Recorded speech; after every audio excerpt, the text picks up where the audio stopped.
नाशिक संगमनेर पाठोपाठ आता अजून एका भोंदूबाबाला पोलिसांनी अटक केली आहे। श्रीरामपूर तालुक्यामधील बेलापूरमधील भोंदू गणेश शिंदेला पोलिसांनी बेड्या ठोकल्यात।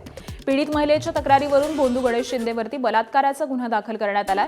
पोटचा आजार बरा करून देण्याच्या नावाखाली लिंबू आणि उदी देऊन भोंदूनं बाबाला लुटलंय, तर पीडित महिलेला लोकांची लूट करताना 3 वर्ष भोंदूनं अत्याचार केल्याची धक्कादायक माहिती समोर आली आहे। तपासादरम्यान भोंदू शिंदेनं पीडितेवरती अत्याचार केल्याची कबुली देखील दिली।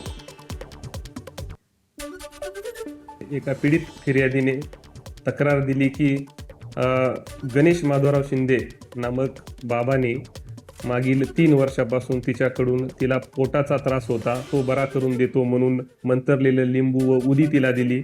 वेळोवेळी तिच्याकडून पैसे आणि सोने या स्वरूपामध्ये आर्थिक फसवणूक तिची केलेली आहे, 18 ते 20 लाख रुपयाची जवळपास।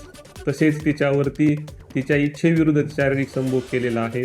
त्यामुळे श्रीरामपूर शहर पोलीस स्टेशन येथे बलात्काराचा गुन्हा दाखल झालेला आहे। तसेच महाराष्ट्र जादूटोणा प्रतिबंधक अधिनियम कलम 3 अन्वये गुन्हा दाखल केलेला आहे। पुढील तपास श्रीरामपूर शहर पोलीस करत आहेत।